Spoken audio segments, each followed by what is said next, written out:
Hello বন্ধুরা, এখন আমি ম্যাডকের হরর কমেডি ইউনিভার্সের আপকামিং সিনেমা থামা বা দ্য ওয়ার্ল্ড অফ থামা তার টিজারের রিয়াকশন দেবো। আদিত্য সরপোদ্দার এর ডিরেক্টর, যে আগে মুঞ্জিয়া বানিয়েছে মানে এই ইউনিভার্সেরই। তো কেমন হলো এই টিজারটা? আয়ুষ্মান খুরানা রয়েছে, রশ্মিকা মান্দানা, নওয়াজুদ্দিন সিদ্দিকী, পরেশ রাওয়াল। কেমন হলো? মেন কথা হলো ভ্যাম্পায়ারদের নিয়ে এখানে গল্প হতে চলেছে, আগেই এই খবর আমরা পেয়ে গেছিলাম। এবং ভেরিয়াকে কিন্তু এখানে দেখানো হয়নি, হতে পারে কিন্তু ভেরিয়া থাকলেও থাকতে পারে।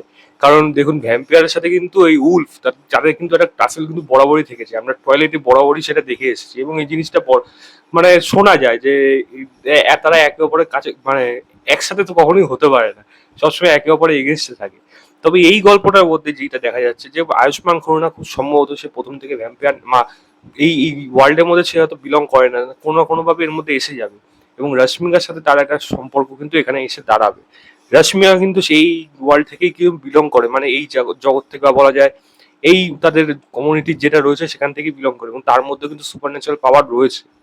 এবার হতে পারে আয়ুষ্মান খুরানা এমন কিছু হবে যার জন্য সে তাকে হয়তো ভ্যাম্পায়ারে পরিণত হতে হবে। পরেশ রাওয়াল যে আছে সে সম্ভবত এদের মধ্যে এমন কোনো লোক যে কোনো একটা কোনো হিস্টোরিয়ান বা এমন কিছু কোনো সায়েন্টিস্ট কাইন্ড অফ লোক যে এইগুলো নিয়ে এক্সপেরিমেন্ট হয়তো করছে, ভালোর দিকেই আছে হয়তো সম্ভবত।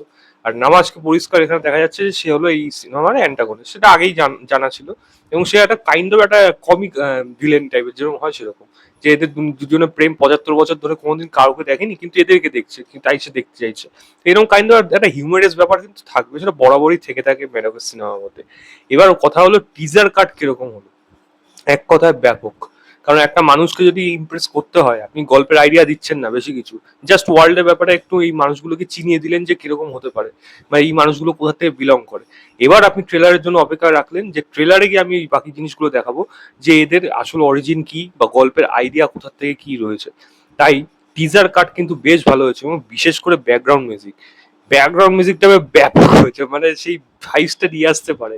এবং তার জন্য দেখুন, সচিন জিয়ার মিউজিক করছে, অমিতাভ বচ্চনের লিরিক্স। ব্যাকগ্রাউন্ড মিউজিক কিন্তু ডেফিনেটলি এই সিনেমাটার জন্য আলাদা একটা মানে চার্ম নিয়ে আসবে সিনেমাটার মধ্যে। এবং দেখুন প্রত্যেককে কিন্তু ভালো লাগছে, মানে লুক ওয়াইজ তাদের, হ্যাঁ তাদের মধ্যে সিমিলারিটি অনেক রয়েছে, সেটা টয়লেট হোক বা ভ্যাম্পায়ার নিয়ে যা যা সিনেমা হলিউডে হয়েছে, তার অনেক সিমিলারিটি কিন্তু এই কাজটার মধ্যেও রয়েছে। সেই ছোঁয়া কিন্তু এখানে দেখা যাচ্ছে।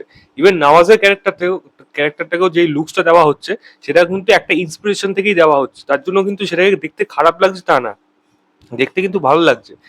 হ্যাঁ, একটু রশ্মিকা একটু বেশি ওভার এক্সপোজড হয়ে গেছে, সেটা না করলেও হতো। যাই হোক, সেটা করবে, ওটা কিছু করার নেই।